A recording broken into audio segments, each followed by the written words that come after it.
Welcome back, everyone, to Everyone Needs an Aquarius. We are back in the building. Dom, how are you doing? I've seen better days, but taking life a day at a time. If I'm being honest, my mental health has not been the greatest, and it probably, really, honestly, if I'm true with y'all, it hasn't been for a while. Your girl has been extremely depressed. But again, I woke up. I'm thankful for that and taking it a day at a time. This job situation has been crazy. I have enjoyed my break, but it is time to get to the bag. Work. And we're in the Mercury retro shade, which is the pre-shadow for Mercury retrograde that starts November 9th through the 29th, and then the post-shadow ends on December 16th. So I just encourage you guys to be patient, double check things, leave earlier, because one of the things that it affects is communication, commute, things like that. I dropped my damn laptop and freaked out, like literally, like right before we started the show. Like seriously, I was like, oh my God. And we're not going to talk about my external hard drive that has crashed. So, so I bought a new hard drive, but yeah. So that's life. But, a day at a time.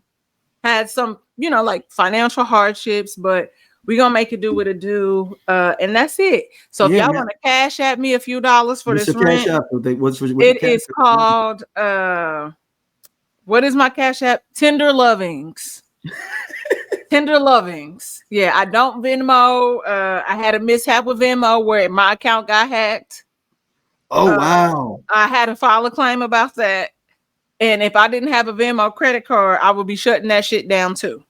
So I got y'all can cash app me, girl. That's all I got. So how, but showing us a lot of love, man.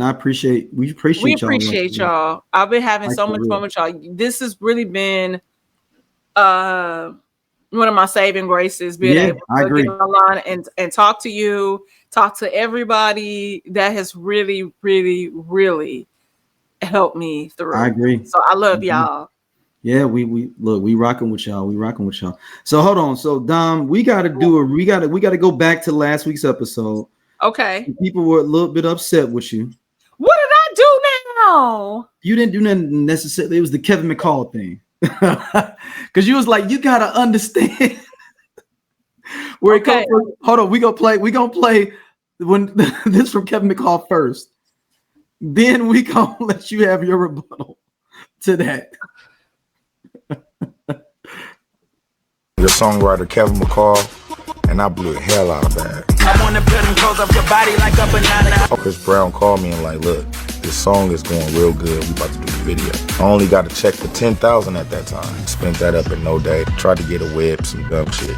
But when I finally got a check from Deuces that was over 6 figures, I opened that mug up. It was like, I ain't never seen nothing over $10,000 in my life. So when I saw 100 and something thousand, I'm like, I looked at my cousin, I just closed it. I got scared. I didn't even get happy. I'm like, well, I'm gonna put this shit. Didn't know what to do with it. Didn't know where to start. The most I had ever paid for rent at the time was like $300. It took me almost losing my family to realize, okay, something's not right. I had a 4-bedroom house in Woodland Hills, and my child's mom had to pay the rent. I'm thinking I'm broke, not knowing I got checks coming from here, here, on this tax ID number, all these things that I'm more familiar with now. And if I knew them then, I probably could have saved my family, but I knew I blew the bag when I had to move back into my parents' house for like a week. Just that whole time period was the most embarrassing time. I almost crumbled to the pressure, and then one of them royalty checks came in again. Praise the Lord. Another little $10,000 or something just to get me back started. I got me an apartment. Then I lost that apartment. I was back on my grandmother's couch again. I had to really sit back and say, okay, well, where's the money coming from? How do I get paid? How do I manage that to where I could survive? I blew a bag, but like they say, you're never a millionaire until you lose your first million. All right. Dom? Okay. So funny enough, after we hit end, I came across that clip and I said, I retract my statement. I know. But I did say that. So, y'all, this is me. Okay. he blew the bag. And it would happen because I mean, what year? And if we're really real, how long ago did Deuces come out? That's like 2013, maybe. 2012, 2011, I think. I said what I said because when I moved to LA, if I'm thinking the time, you know what, you might be in low key. Xander wasn't born. Xander was low born in key. 2013. Here's the thing: it actually might be 2010. Yeah, that's what I'm saying. Xander wasn't born in. I was like, it might be 2010 if we're really being real. It's 2010, June 2010. Yeah, that's what I was like, because I remember meeting K-Mac at, oh my God, Industry. It was this club that was like in West Hollywood. Low key, we could walk to the club from our house at the time because we lived in Beverly Hills.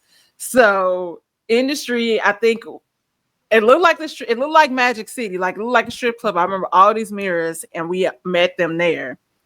But I will say that like he said, you don't know. Like, so if you're mismanaged, you don't know how to handle that money. Like, you don't know to go get an accountant. You don't know to make the proper investment. So he can admit that.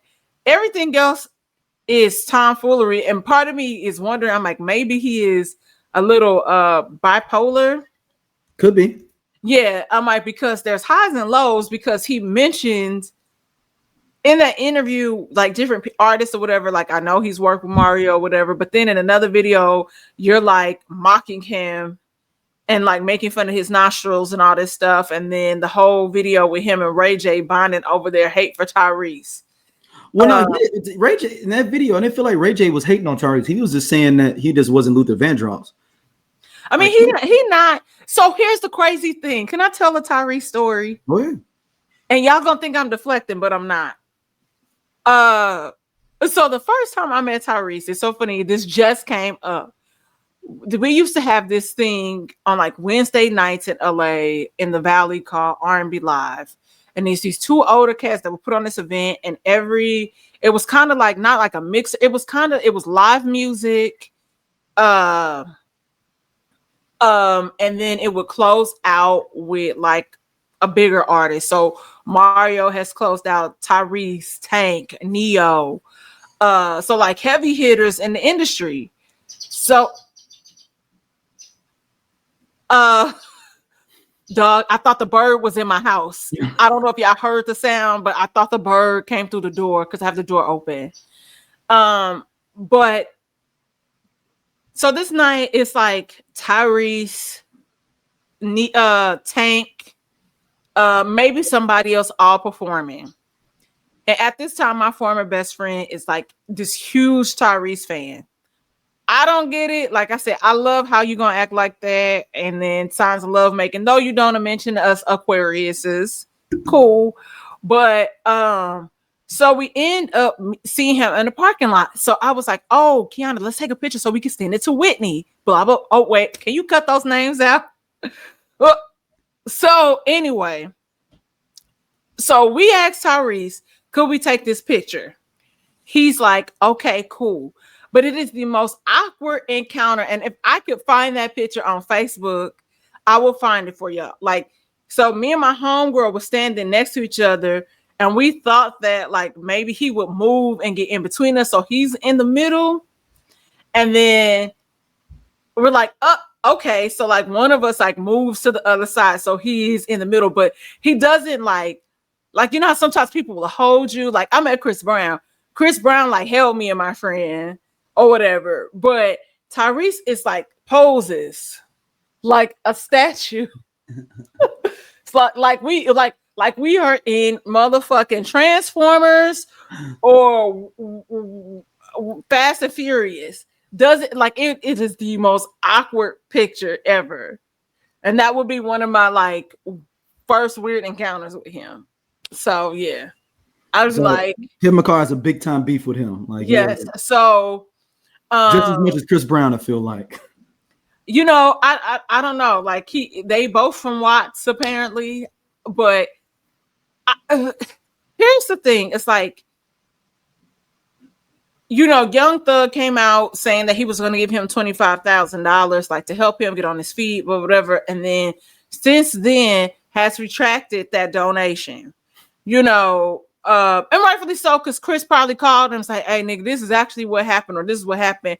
Like, this nigga is weird, blah, blah, blah, blah. But it's like, if you want to make good and save face, and you're like, oh, you know how we have that concept of all press is good press, even when it's bad press. Nigga, you're actually talented. So you don't need to do the bullshit like that trolling shit that you're doing. It's gonna hurt you more than help you. Like we just spoke about, you talked about a song that you like. I talked about a song that I like last week. So my advice to, Kevin would be like, you be humble. Like you have to humble yourself and take a step back. Like you're on EBT, I'm on EBT. I only get $24. You probably get the full amount. But we all trying to survive and make it out here. You know what I mean? And I would never put myself in a position to bite the hand that at one point fed me and that could lead me to something greater down the line. Do I think you're a talented singer? Absolutely. Do I think you're a talented writer? Absolutely. Producer. You have all of that stuff. But you need to be playing fair and playing nice. Because none of them other niggas that you trolling and talking about are on a podcast crying about being on EBT and living at your grandma's house or your parents' house. Yeah, he's a wild boy for that, man. So I'm like, that's my advice to you. I hope you figure it out. I hope whatever you're working on with Ray J is a big hit, but I hope you also take care of your mental health, because that's the most important thing, or you're gonna be back at square one again, blowing a bag. $8.4 million. You really miss, nigga. I would never be broke with. Never mind. That's none of my business. So y'all, I said what I said last week, and I'm back here to say my bad. Didn't have all the information. Yeah, and also, we're not here to judge people. We're here to have conversations. It happens, man. It happens for us all. Look, it's all good. It's all good. We just had to. I just want you to get that out and get that out there on the streets for on the record. So I wanted to say I was wrong. Yeah, look, we gotta look. As many people starting to check out the show, like we gotta do what we gotta do. Like, we gotta do. Look, if we gotta come back and retract something that we was wrong about, we be wrong too. Ain't nothing wrong with. Ain't nothing wrong with being wrong. All right, next up. This Julio Foolio case. Now, if y'all remember, we talked about Julio Foolio. Man, when did that happen? Did it happen? It was like last year. And we discussed it because the whole thing about it was that really kind of made us like, wow, this dude's tripping. Is the fact that he was doing music videos at the gravesite of one of his or people that died that he had issues with, and he literally was it was the song it was the Fantasia song. When I see you, he said, well, yeah, when I see you, but he was like, I won't see you. Hold on, let me see. What was that? I just ain't never. I've never understood having that much rancor in your heart for somebody to be like that. You know what I mean? Like, it's called When I See You. My bad. This is called When I See You remix. Okay. So we talked about that last year. I need to make sure I'm going to here right now. Let me see. We'll see. Because I'm just interested. So people want to go back. It was actually exactly a year ago. Dom, you are correct. Exactly a year ago. He's a rapper from Jacksonville. Is beefing with this other rapper from Jacksonville called Young and Ace, and his crew ended up following him for his birthday down to Tampa and setting him up and getting him murdered. Now, there was a young lady involved with it that helped get set up Julio Foolio. And now she's on trial for murder, and we're just gonna go in a little bit of what's been going on with it right here. We're able to determine, I guess what you were testifying to, you were able to determine that these two firearms, these rifles here, that these two rifles that were found in Sean Gathwright's house, they were used in some other October 7th, 2023 shooting? I'm not sure what you're asking. These two rifles, what are they connected to? So I concluded that, sorry, let me refer to my notes, I apologize. That the... Judge, I would object to the question as phrased, what are they connected to, is vague. I'm going to sustain the objection, rephrase. What is the purpose of these, of showing these rifles to the jury? Objection. Sustain the objection. Go ahead, Don. Is this a public defender? I don't know. Like, no shade, but because I'm with her, I'm like, I don't know what you asking me. Yeah, this is her defense. This is her defense attorney questioning the ballistics person. Right, but I'm with her. Like, I don't know what you are. You at like what? Can we get clarity on the question? Hold on, let's see what else. Sustain the objection. What is the purpose of showing why there's a safety on this firearm, on these rifles? Sustain the objection. I don't even know what the objection is at this point. There's no legal basis. It's just an objection. No, Objection to the speech. this is a public defender. Let me see. No, keep playing the clip. I'm sorry, Okay. my bad. I'm gonna look at it. I'm gonna look it up while we. It's irrelevant and it's improper question. It was elicited in front of the jury. Mr. McClement, I'm not going to argue with you. If I allow the witness to testify, then that makes it relevant and material. Okay? And if it's relevant, then I should be able to Objection, cross-examine Your on Honor. it. I'm going to sustain Can we come The sidebar? jury. No. So I can't argue. I can't come Objection. sidebar. Mr. This is McClement, improper for him to do please this in front of the stop. jury, Your Honor. It's improper. It's disrespectful, too. I asked to come sidebar. And the answer is no, we don't need to sidebar it. If the witness was permitted to testify something, that makes it relevant and admissible. I'm not arguing that, Judge. I just want to talk to her about what she testified to. Listen, I've sustained the objection. Ask your next question. What if DOC never got into that car accident? What if Ice Cube didn't leave NWA? What if the game never leaves G-Unit? What if Teddy Riley never moves to Virginia? What if we got that J. Cole and Kendrick album? What if the RZA would have never had that flood? How would the hip-hop world sound today? Welcome to Hip Hop What Is, the podcast where we dive into the biggest what could have beens in hip-hop history. From iconic album delays to game-changing partnerships that never happened. We reimagine the culture we love and explore its alternative paths.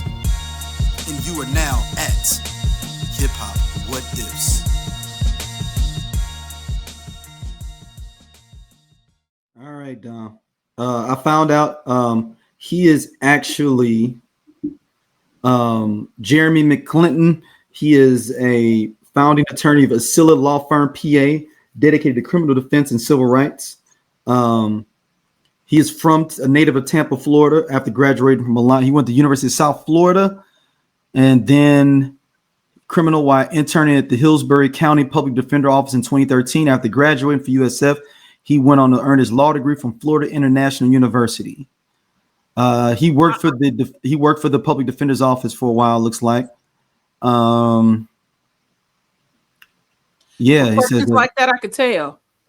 As an assistant public defender, he represents indicted indignant individuals who are facing felony charges for years. Jeremy fights with people who cannot. So he's a private attorney. Okay. He is a But private I could attorney. tell by that question, the verbiage, the wording of that it was. And like, that's no knocking him. I'm not an attorney, but I was like, the fact that we got hunger on reasonable doubt, cross-examining somebody or asking questions or whatever, like, and that's a TV show better than this young man. It's just like, what the fuck is going on? This is about to get messy. I don't know if we're going to have another Young Thug situation when it comes to this trial, but I feel like this is about to get messy. Yeah, it's going to get real messy. Because hold on, we're going to play the news report from this week from her going on trial, so people can get some reference to the young lady on trial. So basically, one of the accused murderers of Julio Foolio. His girlfriend supposedly is the one that was the getaway driver. she kind of was, I guess, maybe supposedly trying to set him up, on some or whatnot. But we're gonna play it here though. This is the official news report from down there in Tampa. Just give us a little bit of framework and we can talk about a little bit more here. Okay. The first suspect in the murder of Jacksonville-based rapper Julio Foolio will go on trial. Alicia Andrews is facing premeditated first-degree murder and conspiracy. The 22-year-old is accused of helping to orchestrate the June 2024 ambush shooting. It happened right outside a Tampa hotel, and this was all part of an ongoing gang war.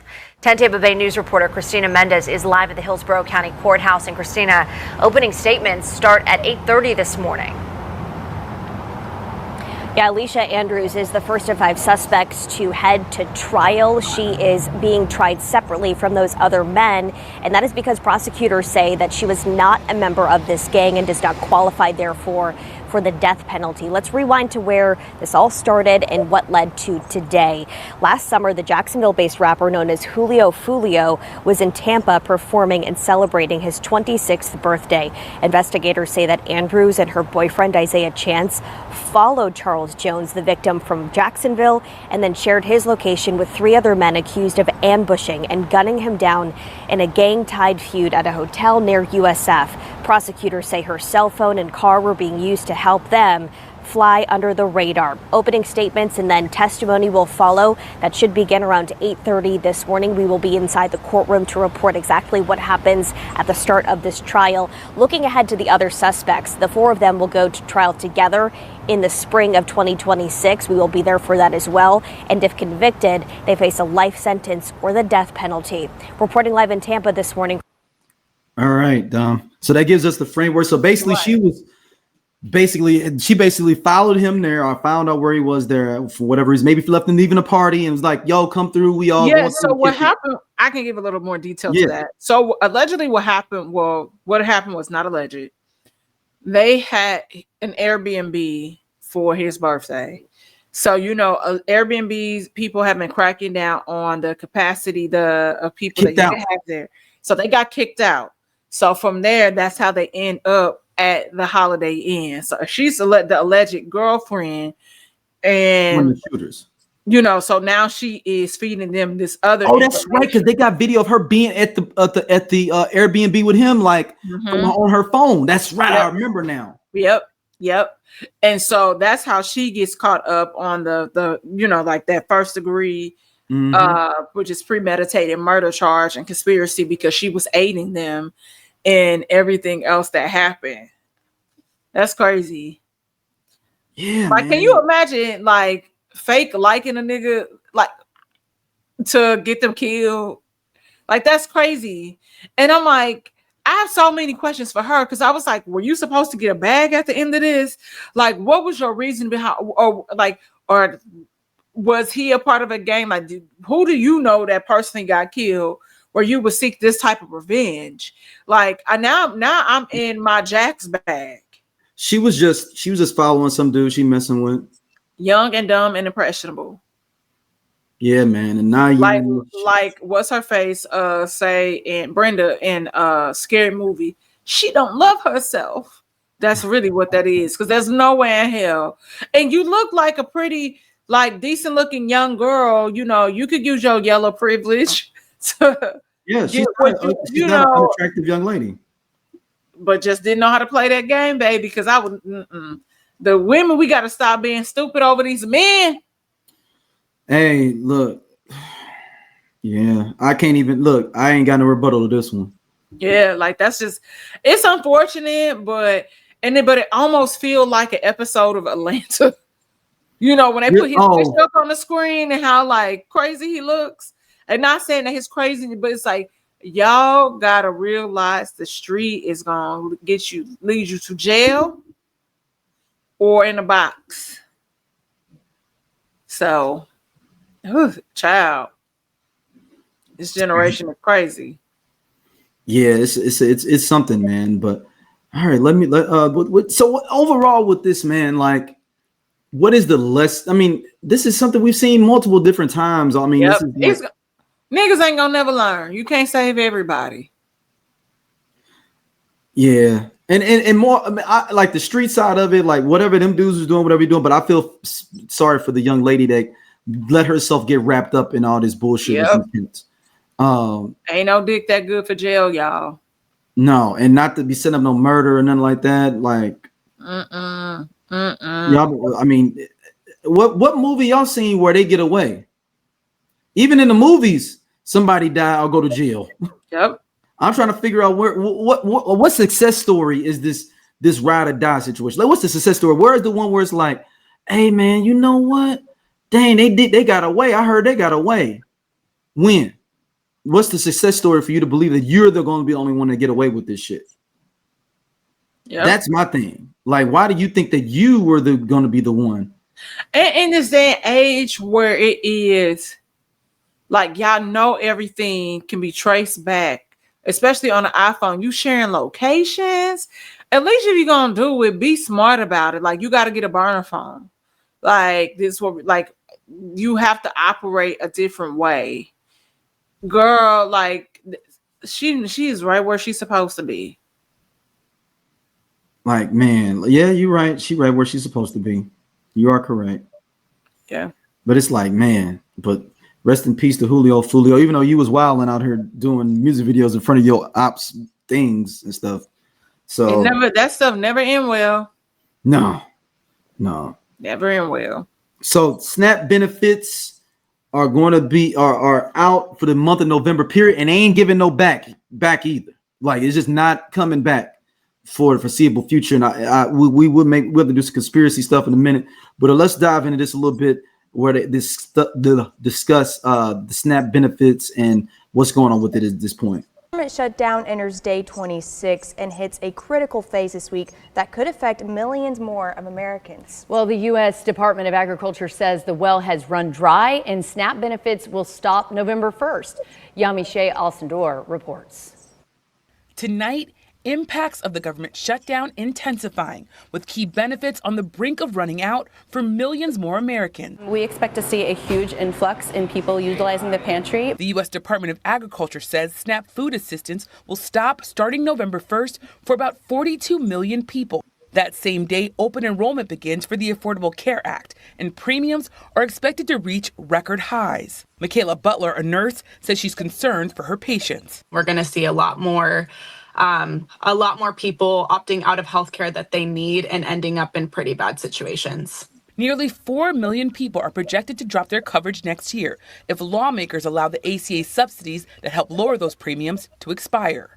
A sticking point for Democrats this shutdown. But we need to assure Americans do not have their inflation, do not see their insurance premiums double overnight. And that's what's going to happen unless Republicans work with us to stop that. Both sides blaming each other. I would urge moderate Democratic senators to come across the aisle. We're starting to eat into muscle here. Today's staffing shortage is triggering a brief ground stop at LAX and delays at Newark Airport, according to the FAA. The transportation secretary says roughly half of delays could be related to the shutdown. This is exhausting. The president of the Air Traffic Controllers Union issuing a warning about those workers, already understaffed and set to miss their first full paycheck Tuesday. Every day that this shutdown continues, this system will be less safe because they're completely distracted from their duties and responsibilities of keeping the American flying public safe.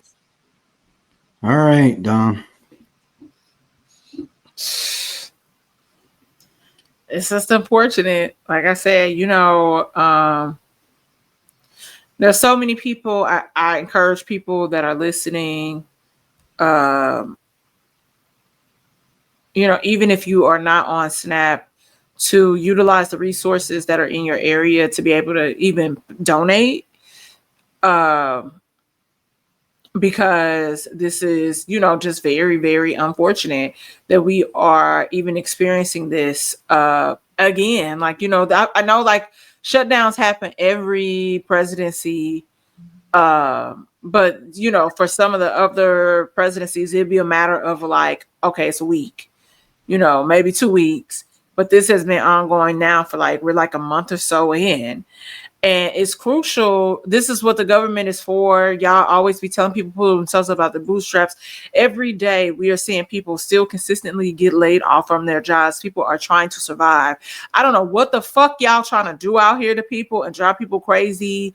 But y'all are trying to create some sort of civil war uprising or whatever. And this has got to stop. Like all y'all and the bullshit that y'all be doing up there on Capitol Hill. And I just feel like sometimes the Democrats, y'all even be kind of laying down, y'all try to push this. Everybody got their own agenda. But at the end of the day, you have how many people that are going to be impacted by this? How many people are going to be impacted by healthcare? And I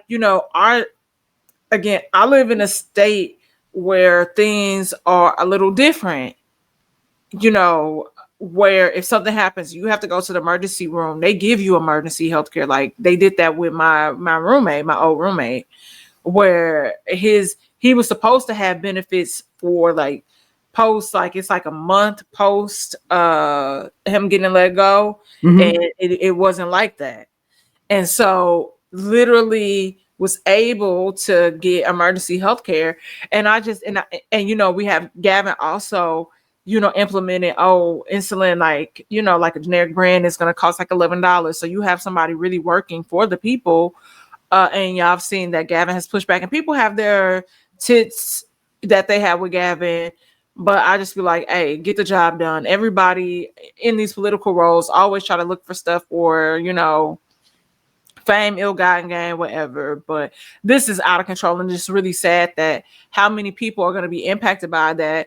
And the majority, it's 47% of white people are on SNAP. And I'm not saying all 47% are Republicans, but y'all always talk about, it's black people. No, it don't be us. I'm like, and if it is us, it's never to that number that y'all think it is. It's not us. But this is what y'all voted for. Y'all knew this was gonna happen. This whole thing, we still even having to battle ICE. ICE is everywhere now. And it is, you are about to see a lot of places become just like this is unrest. Like y'all about to see, all of this stuff in grocery stores. Like y'all gonna have to lock this. Niggas is gonna start stealing, and it ain't gonna be just niggas. It's gonna be Yankees. It's gonna be a lot of people. A lot of people, because people have to eat. We have to eat in order to survive. And like I said, I've been laid off of work for 6 months. It's been 6 months? It's been 6 months. Shit. I didn't realize it's been 6 months. Actively looking for a role, even in these jobs, y'all don't want to pay anything. I got hit by a recruiter to work as interested at a job at Snap. Do you know how much that job pays? How much was they? $23, and it's something like 80 cents. And I'm like, is that a fee that you take off top, or is that what is, because this doesn't make sense. And you want me to drive to Santa Monica? Oh, wow. Because how long is that a ride for you? That would be almost an hour or so every day, coming and going. And going probably even more. I would have to hit the 405. Wow.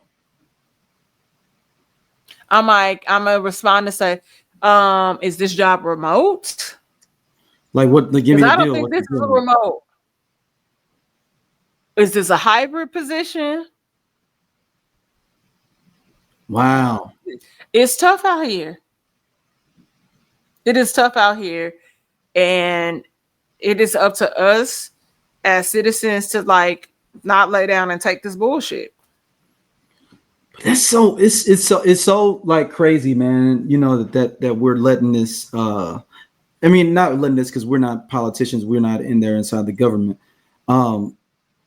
But it's weird to me to see how many people are not I guess we will see, because people not getting SNAP benefits for the whole month of November, it looks like, period. So that means Thanksgiving, we're going into Christmas. You're going to see people opening credit cards. But then the credit cards are taking payday loans out trying to get food. Yeah, but You know, the credit card companies finna get hit. They finna get hip too, though. You know, and the cool thing, you know, that, but at least that's why you have, you know, people could talk shit about PayPal and for Klarna, all that stuff, but at least Klarna, like, you know, you could create a digital card anywhere and get groceries. You know, you have DoorDash that's also stepping in to help people get meals, like families get meals. But how long is that gonna last? Yeah. No, that's real. Like, how long does it last? And I'm like, and it just make you wonder. I'm like, just like how y'all gave all this money to like Argentina and whatnot, y'all building this ballroom, but y'all can't give people money for food. Like have vouchers or something for people that y'all can't print. That y'all can just, at this point, y'all just print money any fucking way. So just print some more money. Cause we ain't going off of what was at Fort Knox and how long? Print some more money. It just sucks. It just really sucks that this is what life is right now. And like I said, like, you know, there are people that are going to be that out here really trying to make a way, that are really actively trying, that are going to be impacted by this. So, you know, like I said, you know, I encourage everybody, if you can, donate to these local. Yeah, we're gonna start lending a hand. We're going to start lending a hand and helping out our fellow brothers and sisters. Yep. Whatever you can do, like in general, like it's because it's gonna get worse too, man. It's gonna be worse before it gets better. And just keep everybody, you know, just keep it like be there for your fellow man. That's what I would say with that, because these motherfuckers ain't playing. They up here building, but we building brand new ballrooms in the White House. We also sending money to Argentina, sending them a couple of billies, but you know, we don't care about the regular man, you know. Yeah, that is what it is. So yeah, I mean, God, it's frustrating, man. It's frustrating. All right, let's go into this gambling incident with the NBA. You are an NBA fan. I'm an NBA fan. This one hurt right here, though. Let's go into this. We talked about a little bit on Just Posted, but I definitely was looking forward to talking to you about it. Yeah, hold on. Give me a second.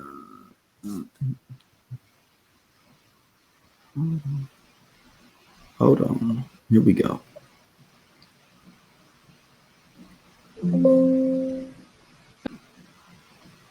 Are missing something very important about this case. This was a sports rigging ring ran by La Casa Nostra, the New York crime families, spanning over years. This is the real life Sopranos, The Godfather. The families those shows and movies are based on were arrested this morning. To include the Bonanno, Gambino, Genovese, and Lucchesi. Chauncey Billups was at those infamous poker games in Jersey. Jeez, fuck. Give me some food. This actually happened today. Johnny Sack got popped. Carmine Lupertazzi put a gun to Terry Rozier's head and said, "You're going under points tonight, little buddy." When Makazian told Tony that he had 5K on Rutgers, Tony knew it was rigged. They were all in on it. They had Rozier, Billups, Beasley, and the boys on payroll for years. That's why our bets kept losing. That's why they never went over points. We're living in a crazy simulation. Who said the mob was dead? The mafia is so back. You guys. All right, so let's lay the land a little bit for this. So Scary Terry Rozier, Damon Jones, and Chauncey Billups were all indicted, along with 33 other members of La Cosa Nostra. It was 4 to 5 families. Some people keep saying 5. There's only 4 to 5 families. The one family that wasn't, believe locked up was, I believe, not Genovese, not Castello, Colombo family. Colombo family is the one that wasn't jammed up in this, I believe. But all the other ones, Lucchese, Genovese, Gambino, it was one more I'm missing as well. But they all had these cats under also, if y'all don't know, before, Malik Beasley has been being investigated as well, former Timberwolf. I believe. The I Only Listen to 90s Music podcast is a show for 80s babies who were 90s kids. If you were a No Limit soldier, then this is your show. If you believe that Cash Money is not an army but was a Navy, this is the show for you. If you and your friends ever tried to sing a song written by Escape, In Vogue, Shy, or Boyz II Men at a talent show during middle school, this is your show. The I Only Listen to 90s Music podcast is a bunch of 80s babies talking about all the songs and things that we loved when we were kids and teenagers. So if you went to the skating rink and you were at a lock-in, this is the show for you. If you think that Tevin Campbell was the original Prince of R&B, this is the show for you. If you don't understand the conflict between Monica and Brandy, but you're kind of on Monica's side and understand why Brandy got punched, this is the show for you. Make sure that you tune in, subscribe, click the little subscribe link. We're here. We're going to talk about all things 90s music. This is the show for you. You messing with Larsa Pimpin too for a minute? I feel like it was. Yeah, and he's the one we never talked about it. We put on a docket, but he's the one that owes $26,000 to his barber in Milwaukee. Yes. Yeah. So and because he had it on the tab or whatever, or whatnot. So he put him in collections. So they start going through his paperwork, everything like that. So then that came up. But Terry Rozier was already being investigated by the NBA for point shaving or gambling affairs. The NBA came back saying that they didn't find anything, they could find anything, which I do believe because they don't have access to phone taps, they don't have access to different things. They only can investigate a certain amount of things. Then Damon Jones is on both sides of this game in this because he's taking information from players he knows, telling people that players are hurt so that they can go ahead and bet on the right team because of a player being hurt. Allegedly, one of them is LeBron James that he's been using in his affairs. But then on the other side, him and Chauncey have also been setting up crazy poker games where in these poker games, the cards are counted, not counted. The cards are marked.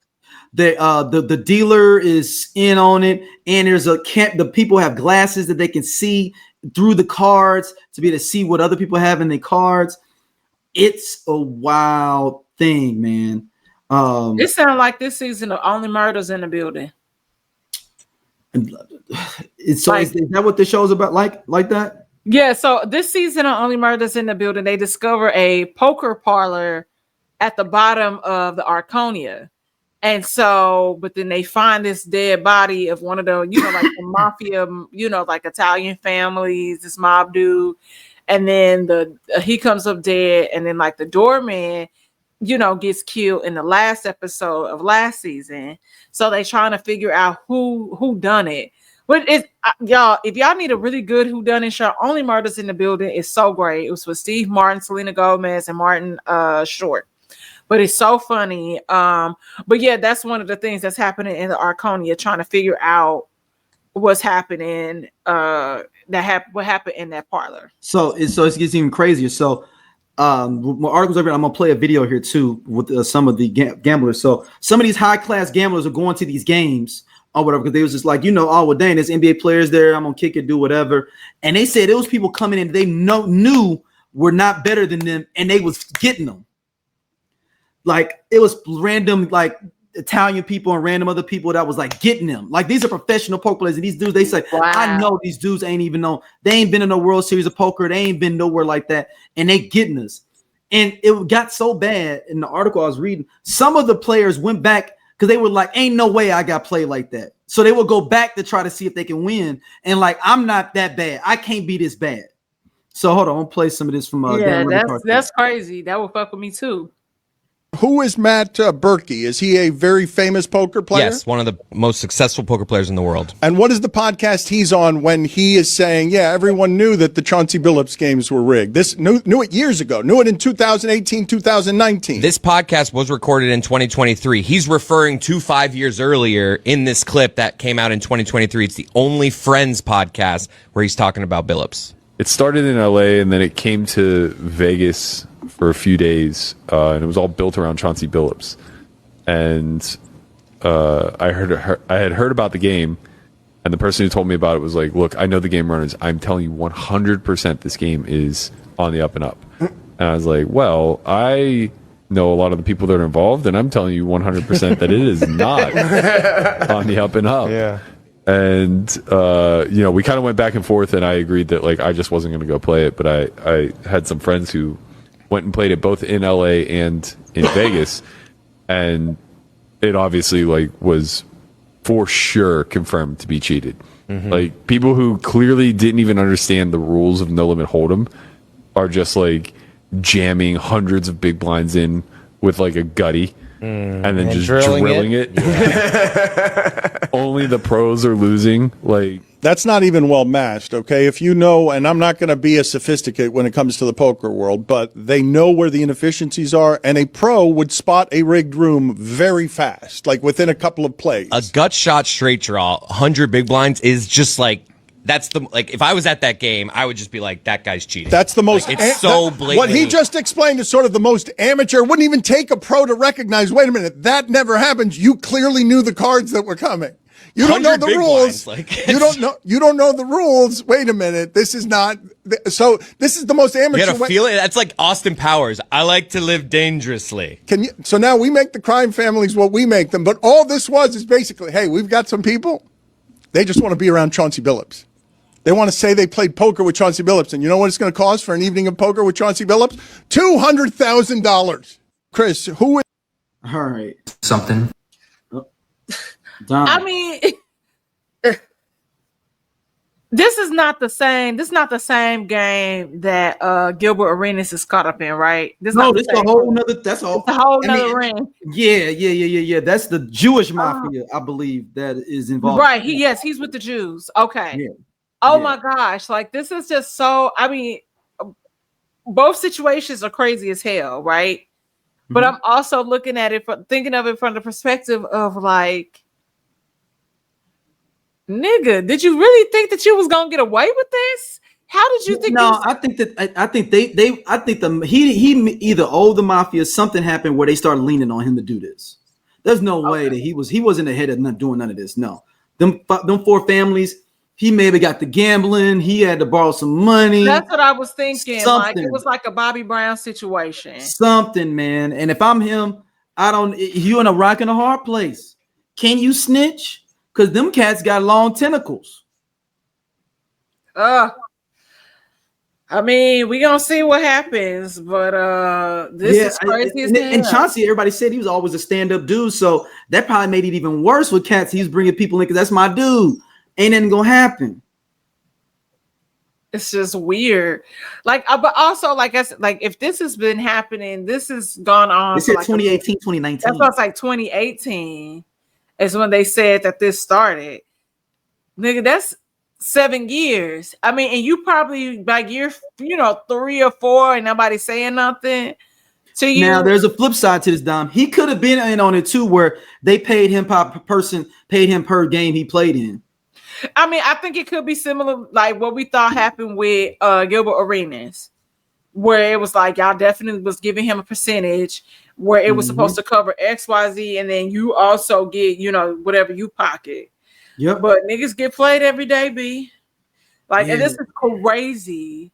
And like I told you offline, I said, like now they're looking at Ty Lue has been brought into the conversation regarding this as well. Well, Tyler's just saying right now he's supporting his boy. I mean, that's kind of but they're also they've been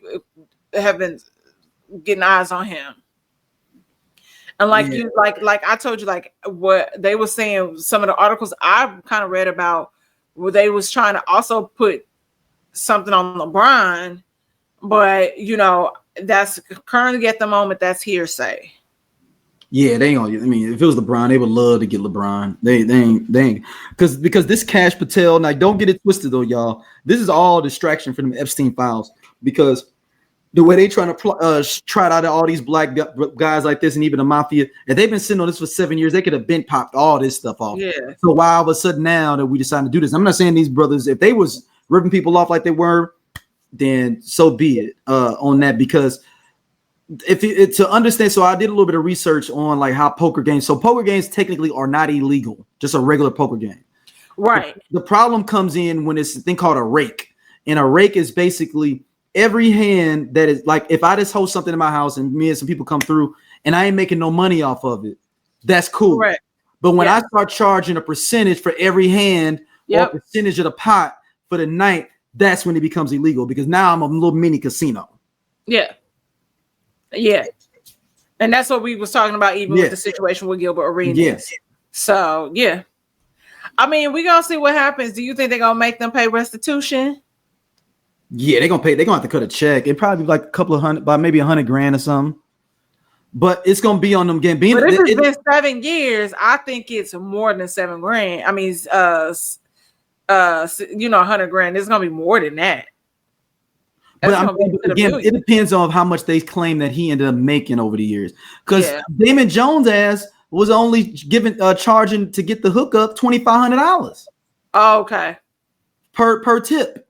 Okay. So even though that makes no sense, even though everybody know Damon Jones looked just like and act like just like a dude you think would be involved in some shit like this. Him and Terry Rozier. Chauncey Billups, that's the one that shocked me, man, with this whole tie-in or whatnot. So next up, Toys R Us is coming back, Dom. Can all be right with the world? What are they gonna do though? Like, what is it like? You can't even want to go to a toy store anymore. That be the thing. It's like we have so many different outlets of where people can shop from. I'm gonna pull up the article, and so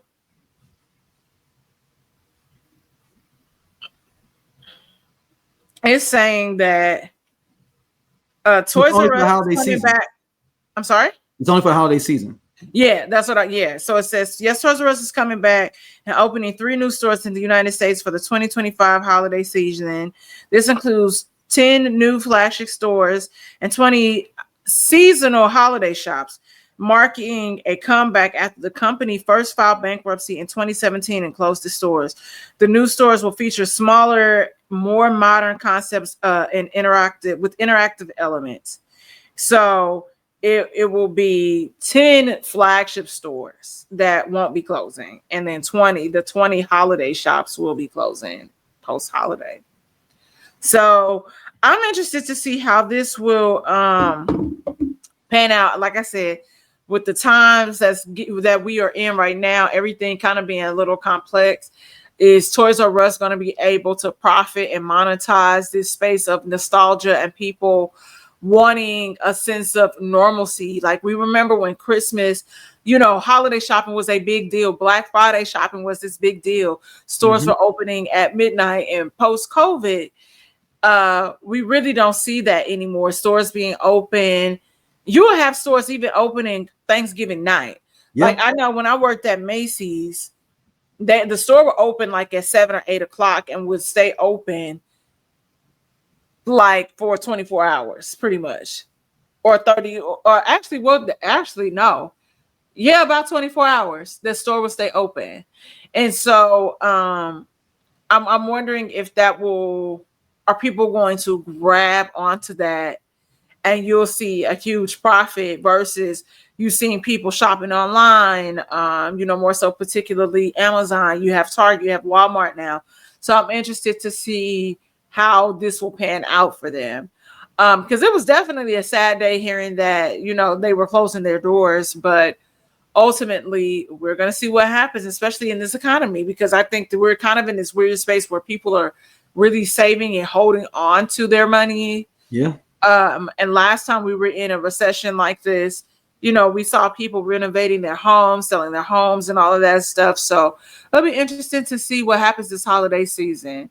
Like, remember, like, I don't even know what the It toy is. Remember, Tickle Me Elmo was a thing. It's all apps. It's all apps. Like, is it getting money on Fortnite? Roblox, Fortnite. Yo, rich sidebar. It's this page that I follow, and it's this girl making all these crazy videos on Roblox. Like she has a Trey Songz one where it's like it'll be him like gyrating and be like, whoa, whoa, like whatever that sound is that he made. I posted one yesterday where it is Beyonce doing Crazy in Love, like in the form of Roblox. And it's drunken love, and it is so funny because like the part where she said, we woke up in the kitchen, she actually had a little figurine jump, like wake up in the kitchen. And it has a part where it's like Jay-Z. It was a really dope like mix of like the music that she used, like this blend that she created. But I was like, I didn't even know what that was. Somebody's like, oh, that's Roblox. I was like, oh wow. That's Roblox. Didn't know you could do that on Roblox. But yeah, like I just the holiday season is definitely gonna be an interesting one this year.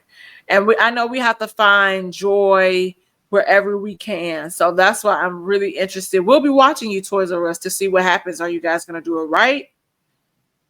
New at 4, a nonprofit official. Yeah, they should have like an in-store appearance by the draft. Yeah. Yeah. I mean, like, yeah, I'm looking forward to see it. I mean, my daughter don't care about no goddamn Toys R Us. That ain't even her demo. She like, yo, just give me a gift card, a Roblox gift card, and some gift cards to Ulta. Ulta, basically. Ulta? Mm-hmm. What's she buying at Ulta? All she do is get lotion in there and lip balm and the bath bombs. Okay. That's all she buy up in there. She just get like a whole bunch of them. Her and the little homegirls, they all go together. That's funny. And they be in there shopping for the same 3 to 4 items. Wow. Wow. All right, but next up here in the Show Me State, this woman is wilding. It looks like with $11 million she took from a nonprofit here in Bridgeton, Missouri, St. Louis. So we're going to play this, and then I'm going to read a little bit of copy about it. For a nonprofit official indicted by a federal grand jury accused of stealing millions of dollars from a program meant to help feed low-income kids. Now, 44-year-old Connie Bobo faces multiple felony counts, including wire fraud and identity theft. Connie Bobo used millions of dollars, once again in taxpayer money, that she received that were supposed to go to those children. The indictment alleges she spent those on personal expenses, including houses for her family members, a mansion for herself, a $200,000 Mercedes for her boyfriend, among other luxury goods. This case is part of the Eastern District of Missouri's efforts to crack down on the misuse of pandemic relief funds during the height of the pandemic. Well, all right, I'm gonna read some more copy here about this. So, it says, according to prosecutors, 46-year-old Connie Bobo, who ran the New Heights Community Resource Center in Bridgeton, Missouri, which is basically a suburb here in STL, finessed over $11 million in government funds meant to feed hungry children, used the bailout. They said she filed fake reimbursement claims, claiming her nonprofit served nearly 6 million meals, but the receipts weren't adding up. The state reportedly sent her millions between 2019 and 2022, and sis allegedly spent it on 5 luxury properties, including $1 million mansion she called her office, a $2.2 million real estate investment, and even a bright yellow Mercedes-Benz G-Wagon for her husband, Howard Hughes. Her prosecutors say Bobo, I'm sorry. Yeah, I know Howard Hughes, right? Prosecutors say Bobo dropped nearly $1.4 million on her boo, who allegedly blew over $200K of that on the Benz. The feds also claim her lies started catching up to her. She began forging documents and putting family and friends down as board members, including one friend who said she didn't even know she was listed as a vice president until the FBI called. And when the feds pulled up to arrest her, they claimed she refused to cooperate, tried to flee her home, and caused a 2-hour standoff with agents. Bobo's lawyer said she didn't mean to violate the rules and thought she was acting in the best interest of the community. She's now facing wire fraud, identity theft, and obstruction charges, all for turning the kids' food program into a luxury trick off. So there we go. So does the boyfriend also get indicted for That's a good question. Money? That's a good question. He may not, because he could say those were gifts. Yeah. Unless he's involved with the organization anyway. Yeah, and like I'm just reading this, and So somebody like because that was the music. If y'all heard something, because I was going to the post, but it's just like again. Did you think you wasn't gonna get caught?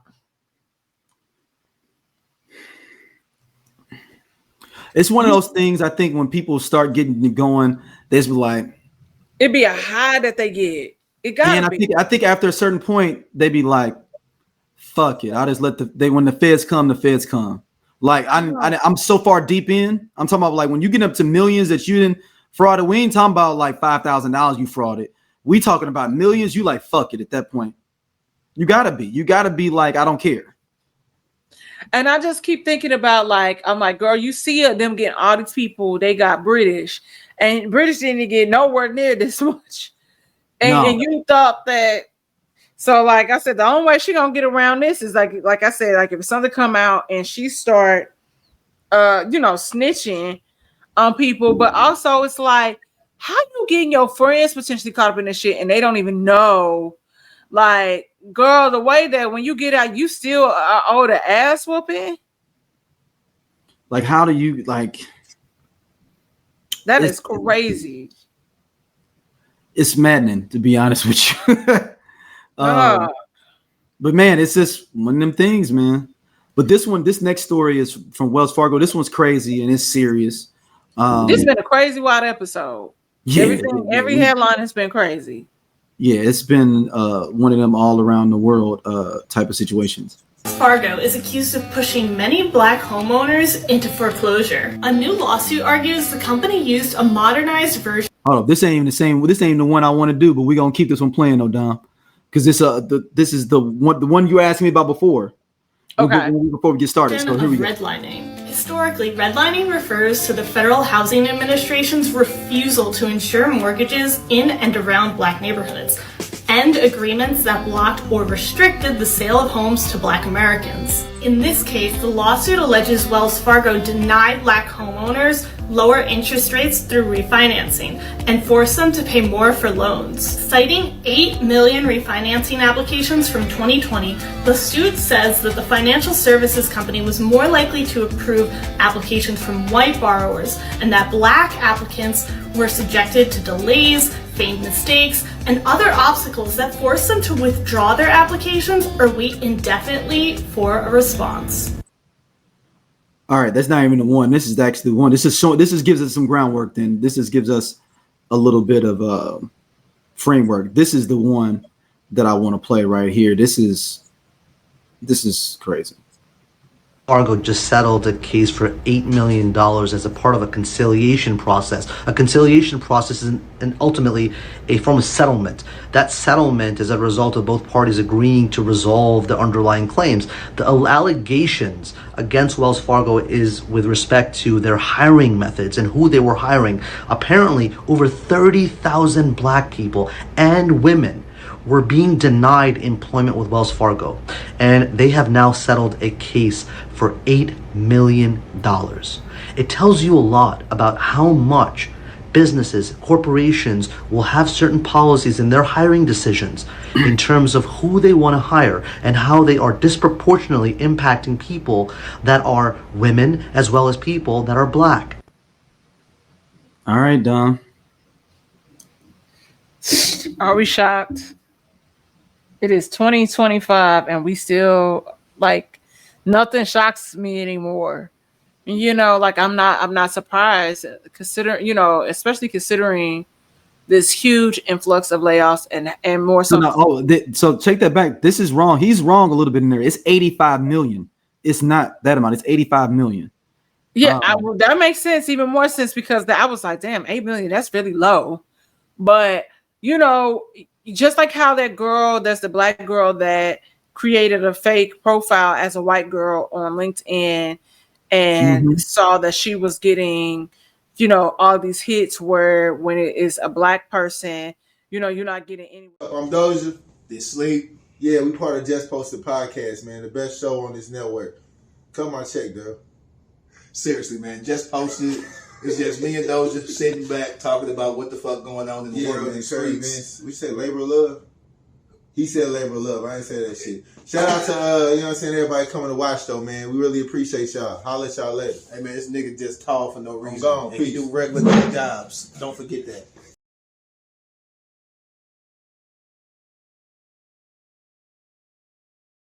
Responses to anything. So this is not shocking whatsoever. It's just unfortunate that we are still like we thought that we made all these strides to get ahead in life, and we still fighting the good fight that Dr. King and all them was fighting. Yeah. So I mean, it's that sense of like creating community, and it's easier said than done to build our own spaces and networks, but it really is imperative now at this moment because all these companies are on that bullshit.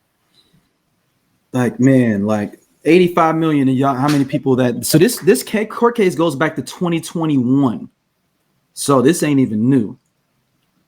Okay. Yeah, I could see that, like, because I could see that because it's like the research, the time that it takes to get all this done. So it's really just disheartening, and it's like and frustrating, and it makes you feel, like I said, a little bit defeated. Yeah, it's like we can't even. You like it's like that. I don't know. Remember that? I don't know if you remember that Chris Rock sketch where he was saying like 10 steps forward, 10 steps backward for black people. Yeah, it's really like that. That's how I feel like, you know. Let me see if I find this because I want people to if he. Oh, yep, I found it. Hold on, y'all, because this is very, very imperative to how this kind of feels. Even actually, this whole episode is imperative on this because we just be doing, and we do some stuff to ourselves as well. Even though, but we're set up in a system of white supremacy that, you know, definitely feeds into that. Hold on. Come on. I'm doing this on the fly, y'all.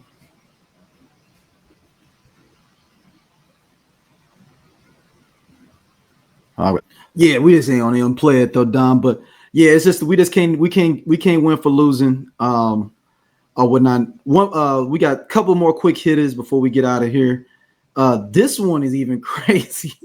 This is the one. This is a Cal State basketball coach who has been indicted for pimping. New at 11, the assistant basketball coach at a California State University campus arrested at a Sacramento hotel. Kevin Mays, who works at CSU Bakersfield, now facing felony charges related to pimping and pandering. Maddie Vollmer explains what those charges mean and how police caught him. The assistant coach, who was once a former Roadrunner himself, is now facing criminal charges in relation to human trafficking. Easy for me. Kevin Mays, a well-known assistant basketball coach at California State University Bakersfield, is facing 11 charges, including pimping and pandering, possession of illegal firearms, and possession of methamphetamine and marijuana for the purpose of sale, according to the Kern County District Attorney's Office. Through his lawyer, David Torres, he pleaded not guilty to all charges. We have charged 2 counts. The first 2 counts in the complaint are pimping and pandering, and it does not involve a minor. They're serious charges, and some of the enhancements can potentially make them strike offenses. I reached out to the Open Door Network, a leading human trafficking advocacy group here in Kern County, and they say these kinds of cases can be complicated. What we believe is that there are victims in this case, and that these victims are considered trafficked because they were doing this against their will. Yeah, pimping and pandering is a different penal code. It is just kind of in alignment with trafficking, but it's a different type of charge. An anonymous tip led to investigate Mays. The victim was found in a Sacramento hotel room, which had been booked under his name. She also had his rental car, and once located, she identified Mays as her trafficker. Mays' preliminary hearing is set for September 16th. Yes, ma'am. And his bail is set for $500,000. All right, Dom. Hey, it's hard out here for a pimp. I see what you did there. I see what you did. I'll be here all week, everybody. I'll be here all week. You know, like I said, nothing shocks me anymore. But it's like, again, for the third time in this episode, did you think you was going to get away with this? And how long has he been doing this? Like, I'm like, okay, how long has this really been going on where you have held this woman against her will and been pimping her out? This is crazy.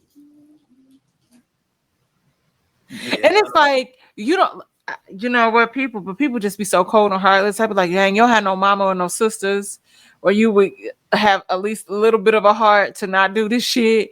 But they don't care. They don't care. Not at all. Not at all. They do not care. Panda, I can see you in the photo frame behind you. She's like, Dad, come put me to bed, please. Yeah, no, we got one more. We got one more before we get out of here. This one was kind of heartfelt to me. It's his brother that learned trains. He's as Asperger. He learned how to run the New York Transit trains, but he's been locked up off and on for years. And this story was touching. Hey, you got anything you love so much that you do anything for it? If you said yes, then you're probably like Darius. See, Darius loved trains so much that he went to jail 32 times for stealing them. Maybe you're not like Darius, but not many people are, because you see, Darius had a problem. While he was growing up, he didn't make many friends and he was bullied. They said, Darius, you're weird. Darius said, no, I'm not weird. I just got Asperger's syndrome. See, basically, a bully slides in and says, hold on now, Darius, you're using one too many big words. You think you're better than me? The bully grabs a pair of scissors and pokes Darius really hard. And it's because of this, Darius starts skipping school and hanging out by the New York subways because, again, he loved trains. The train workers start to notice him, so they call him over. They say, hey, old boy, come here. You like trains? Darius said, is the A line the longest line in the New York subway system? They said, kid, this is my 9 to 5. I don't know. He said, I memorized the entire map. Yes. So the workers start allowing him to hop on the train with them. They start showing him how the train works. One of the workers said, look, he's just a kid. He's not going to remember all this. Darius says, start, stop, reverse. It's 102. So we should be headed to Queens anytime soon, right? And the workers said, oh. Darius now knows how to operate a train. So one day, one of the workers hits Darius up. He said, look, I got a little side piece I'm trying to see. Darius, I just need you to go for like 6 stops on my train and you good. Darius said, bet. Darius pulls up. He starts driving the train. Passengers coming in and out. One of the passengers walks in and goes, hello, 911, there's a child operating a train. The police said, hey, yo, is everybody okay? Dude said, actually, yeah, he's very knowledgeable. Excuse me, how do I get to Harlem? Yeah, he just gave me some info right now. Very cool dude. Yeah, y'all coming though? They said, yeah, we pulling up. The police pull up. They said, hands behind your back. The passenger said, hold on, now this is the first time we've been on time. Darius drove the trains immaculately. The police said, don't worry, he's not 18 yet, so we're not taking him to jail. We're taking him to prison, because at the same time, he is black, so we will be locking him up, yes. But Darius loved trains and really the transit system so much, while he was in jail, he asked the police if he can drive one of their buses. The police said no, because technically you're a felon. And since Darius was now considered a felon, that means he could never be hired as a transit worker, which brings me back to my first question. You ever love something so much that you do anything for it? Well, here's where things start to get wicked. Because Darius's answer was absolutely. He starts driving trains immaculately for free. Whenever somebody would call out sick, he would find out what train they were supposed to drive and he would cover for them. But he would do this without permission, so anytime he did get caught, they arrested him. At this point in his 20s, he was arrested about 20 times. And he was doing time, a few years here, a few years there. Every time he got out, he would go right back to the trains. At one point, he even got married, but his wife thought he was cheating on her because he was with them trains so long. She said, you cheating on me? He said, absolutely, with the trains. Those were his words in the interview. He said, I was basically cheating with the trains. I loved them more. He got a divorce. This man knew so much about trains that after 9/11, the Department of Homeland Security went to him so they can understand how to protect the railways better. After he gave them all the information, they said, appreciate you, brought him back to jail. Now, sadly, Darius spent about half of his life in prison. With the final 32nd time, he has been admitted to a psychiatric hospital indefinitely. And here's the worst part. The courts considered him dangerously mentally ill, so they locked him up with violent offenders. The psychiatrist that the courts called in said, Don't do that. That is not our recommendation. He should be allowed some freedom. He is not dangerous. The court said, yes, we called you guys in, but we wanted you to agree with us, so we're not taking your opinion.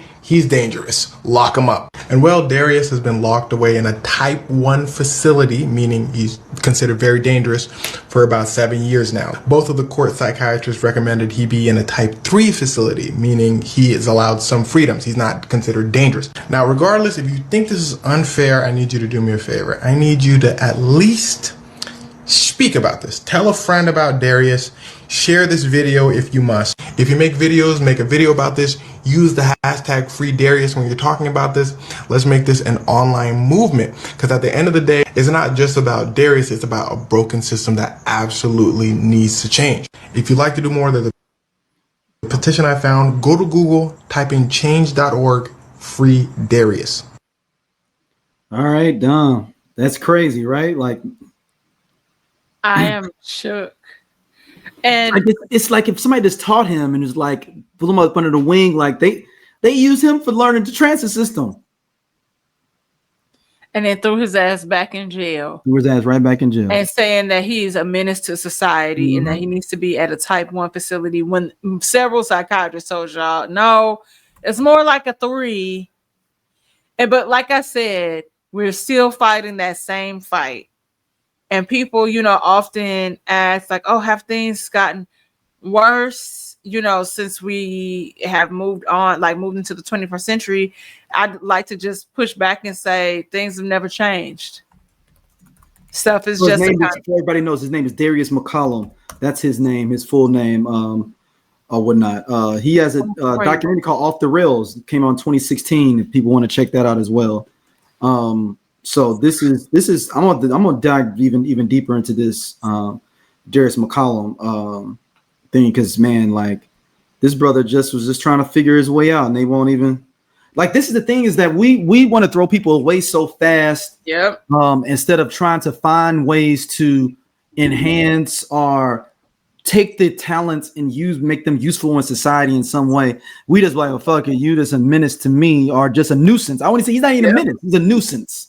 He's a nuisance. So I'd rather have a nuisance be locked away instead of trying to find something to be able to work with them and help make them better, and then maybe make society better as well. It's just all around sad, but again, not shocking. Yeah, the system needs to be broken. So maybe we're at that turning point right now where it has to be broken in order to become better. Yeah. Well, Don, where can people hit you up at? Y'all can hit me up at St. Angeles, wherever you social network. All right. Make sure y'all check us out as always. Make sure you hit us up, any of the socials. Give us questions, comments. I'm working on maybe getting us a voicemail for people who can send us their voicemails and talk to us, and we talk about their voicemails on the air. So working on that. We'll see how this goes when I finish figuring it out. But we thank y'all as always. We'll see y'all soon. Peace.